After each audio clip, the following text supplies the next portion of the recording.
Welcome to Bad Movie Beatdown! Henry Selick is probably best known as the stop-motion genius behind The Nightmare Before Christmas, James and the Giant Peach, and most recently, Coraline. But there's one movie I don't think you should mention to him. Monkeybone. Part live action, part stop-motion, all disaster. Monkeybone was fraught with difficulties, from studio heads at Fox to producer Chris Columbus. No, not that one. The guy who directed the first two Home Alone movies and the first two Harry Potter movies. He does like the first two movies in a franchise, doesn't he? Originally intended to be a Ben Stiller vehicle, ended up going to Brendan Fraser, hot off The Mummy. With that much talent, it must be good, right? Well, unfortunately, the road to bad moviedom is often laid with good intentions. We open with a cartoon called Monkeybone, which is an animated short about a guy named Stanley.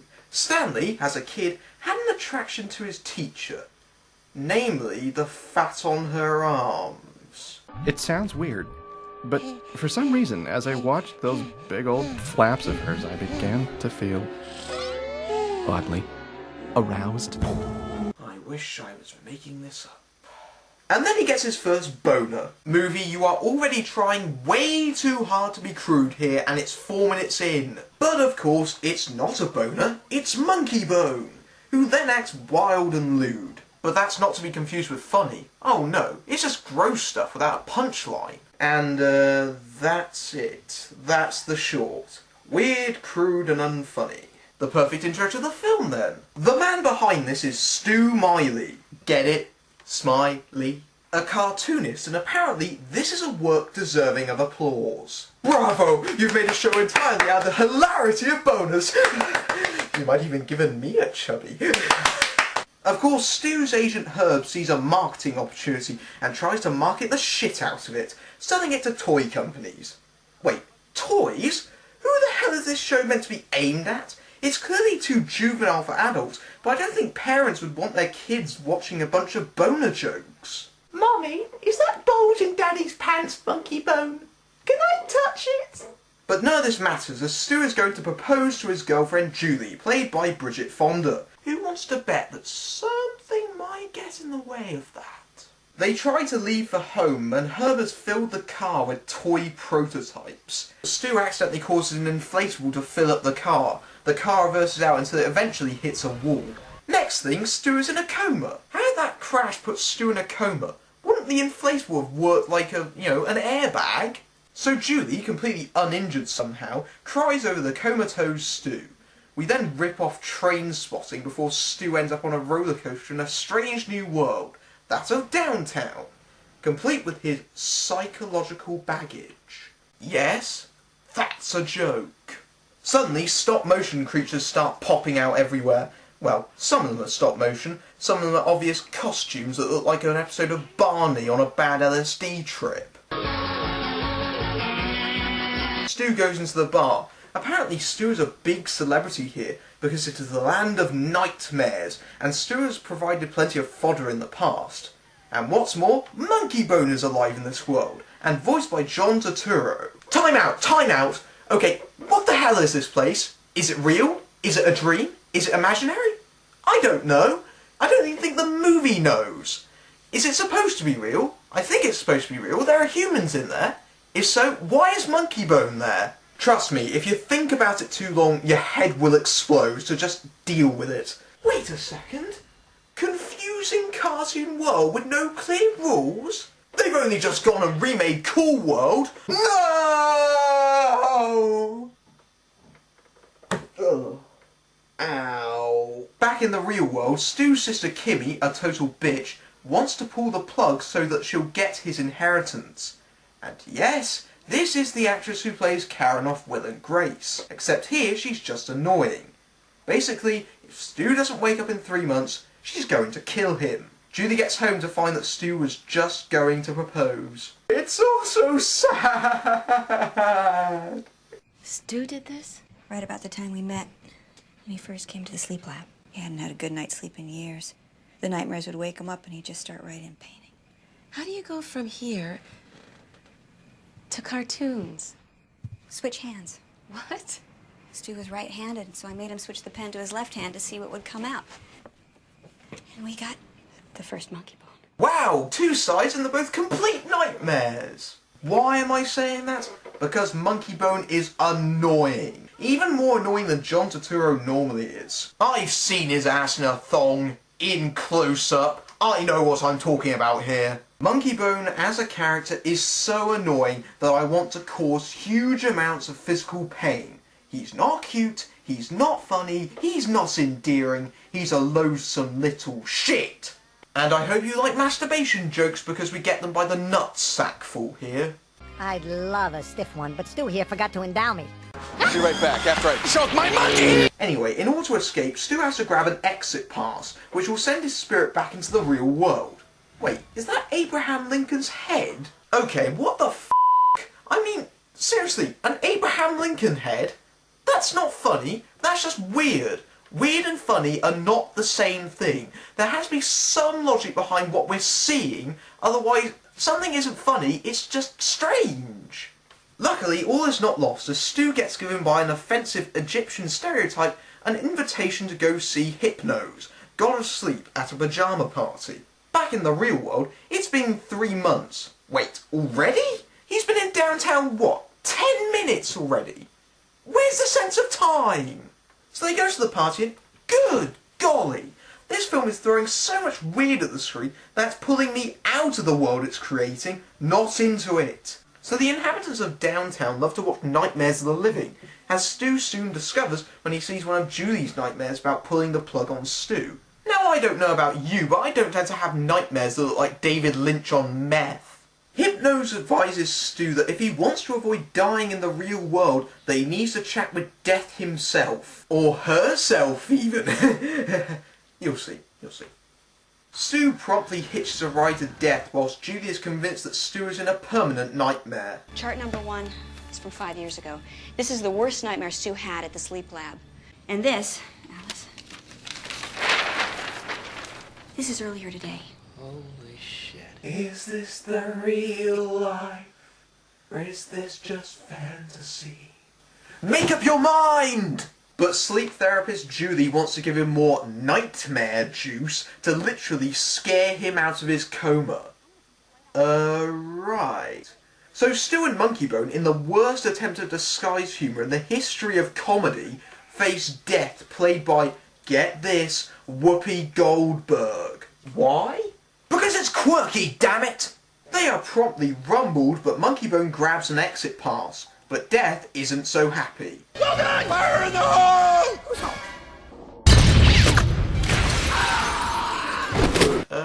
Yeah.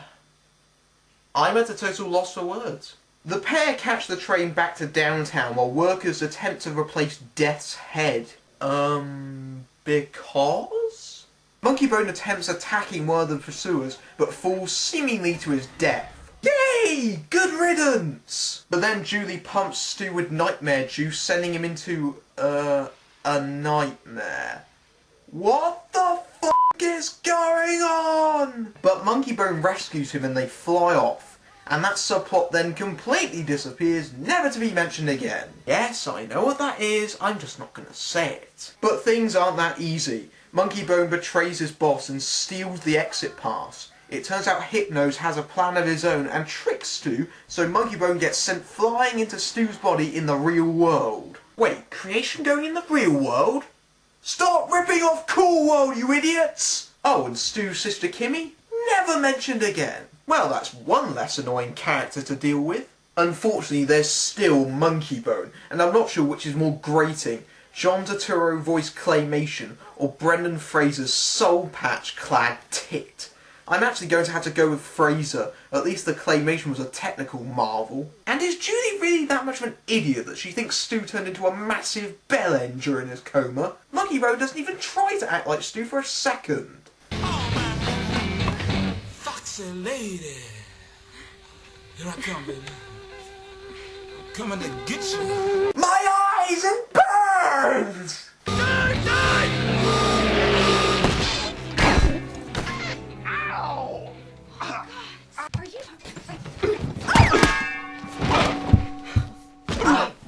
Who says slapstick is dead? Ugh. Back in downtown, Stu is imprisoned with, I'm not kidding, Stephen King, Attila the Hun, Jack the Ripper, and others. Why? Why not? I understand the writers, but really, Attila the Hun, Jack the Ripper? I mean, you could have had other writers like, I don't know, Anne Rice, or Bram Stoker, or Mary Shelley. You know, something that makes sense. How about that nightlight I asked for? King, you pussy. Bite me, ho. Oh, okay, that's kind of funny. Hypnose tells Stu that the reason they swiped his body was due to the fact they need fresh nightmares, and Drew's got a whole bunch of nightmare juice for Monkeybone to give them new nightmares with. And if he wasn't annoying enough, Brendan Fraser's OTT rendition of Monkeybone is a whole new level of aggressively unfunny. No, I wasn't in a coma. All right, I was in a coma. It wasn't like I was in a coma and goofing off. I was thinking of hilarious new bits the whole time.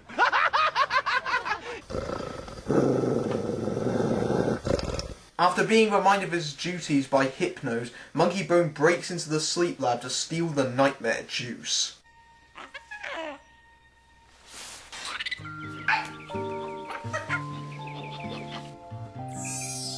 Oh, baby.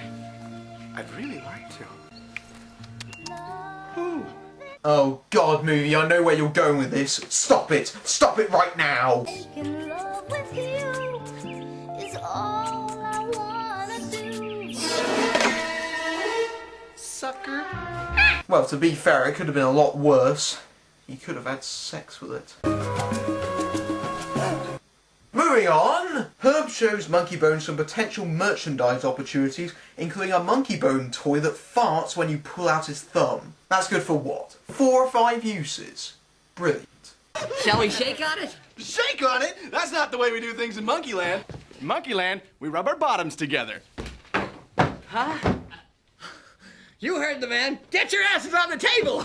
Can you believe that people actually get paid to write this? Monkeybone then spends his time replacing the fart fluid with nightmare juice. Personally. Like that would happen. Monkeybone tests the toy on his dog, which results in this. Warning, the following scene cannot be unseen. You have been warned.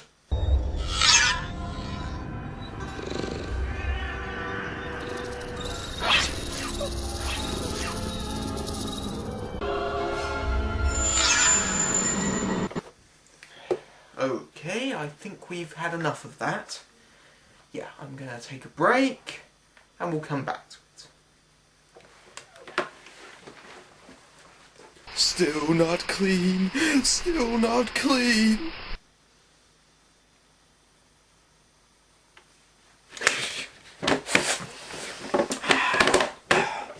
Kitty, played by Rose McGowan. Oh yeah. Steals the keys to Stu's cell and helps him escape. Come on, out of the chair, come on. Right. Dick. I'm just saying, it's my show, my chair, get out. And go back to wherever the hell you came from. Just go! Wait, come back, I need you! Stu turns to Death to help him get a new body. I don't generally do this, but I really like your comic strip. Really? Yeah, it slays me. Get it? Slays! Because she's deaf, right? She kicks Stu up into the air, sending him into his new body, an organ donor gymnast with a broken neck, played by Chris Kattan. And if you think we haven't had enough gross out humour, this guy is a walking example. And all the doctors want to have a piece of him. Literally. I couldn't make this up if I tried. Stu rushes home. Hey! I apologize for my appearance. He lives next door to Harry Knowles? Stu tapes a T-square to his head to straighten it. Yes, really. Stu discovers that Monkeybone is going to be attending a Monkeybone charity event at the Natural History Museum. At said museum, Herb takes a faceful of the juice, resulting in him ripping off his clothes because he thinks they're attacking him. Because nudity's funny? Haven't you learned anything from Will Ferrell? Ladies and gentlemen, forget about the naked man with the purple face. Why is that funny? Monkeybone then sings a tribute to Julie. She's a brick house. That lady stacked, and that's a fact. Ain't holding nothing back. You know, watching this, I think I found the reason why Bridget Fonda stopped acting. Stu gymnasts into the building whilst being pursued by the doctors. We're doctors! We don't want to hurt you! We just want your organ! And stops a proposal attempt by Monkeybone. Julie goes to see the real Stu. Is it you? I had to come back, Julie. I had to give you this. Damn it, it's my big emotional scene and I'm not going to screw it up. Even if I do play a rotting corpse. Monkeybone tries to open a piñata containing the tampered dolls, but Stu tries to stop him. Back in the pack! Am I the only one wondering where that backpack came from? Regardless, Monkeybone smashes it open, causing floods of people to rush towards the dolls, which means they fail to stop the scheme. But then the movie just drops the subplot. I'm not kidding. They just dropped a part of the main plot, with no resolution whatsoever. Monkeybone rushes to the roof and unties the Monkeybone inflatable on the roof. Stu knows he must follow. I love you. Ew! I don't care if your lover's spirit in there, you just kissed a corpse! So Stu and Monkeybone fight in midair, with each blow knocking an organ out of the corpse, and the doctors rush on the ground to retrieve them. I'm not even sure if I can say anything to that, I mean it pretty much speaks for itself. Brendan, I'm an annoying prick, Fraser, meanwhile, continues to find levels of annoyance previously unsurpassed. Hey, Stu! I got an idea! Joint custody! I get the body on the weekends, you get the... Finally, someone who agrees with me! I think I can bring him down! Yes, what a wonderful idea to do when they're hundreds of feet up in the air. You absolute dumbass. So the balloon deflates, sending both of them crashing to the ground, dead. Stu and Monkeybone are sent flying down to downtown. Wait, wasn't Stu on a roller coaster before now? Oh, who cares anymore? Clearly no one does! Death appears in a giant stone Megazord from Power Rangers and catches them in her hands. How was she? She was beautiful. Excuse me, Death. I hate to break up this little love fest, but my little bladder is about to burst. But I really gotta go! Good to see they saved Monkeybone's most annoying moment for last. So Monkeybone is put inside Stu's head, and Death is going to send Stu back to the living. You're sending me back? Yeah, I'm sending you back. Thank you. I'll take the South Park guys instead. I hear they're dying to meet me. You bastards! So Death flicks Stu back into the real world, where his body is not a slab of mush from falling to his death. Convenient. Stu reunites with Julie and they live happily ever after. As for Hypnose, the movie forgot about him. Yeah, this movie takes a relaxed stance to things like plot resolution. But we can't be done without one final bout of weirdness. People, for the love of God, take off your clothes. Take off your clothes. Okay, what the hell?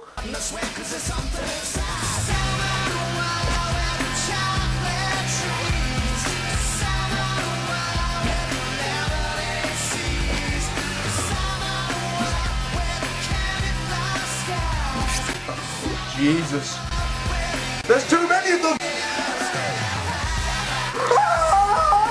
Wow, what a way to end it. So there you have it, conclusive proof that Henry Selick should stay away from the live-action realm.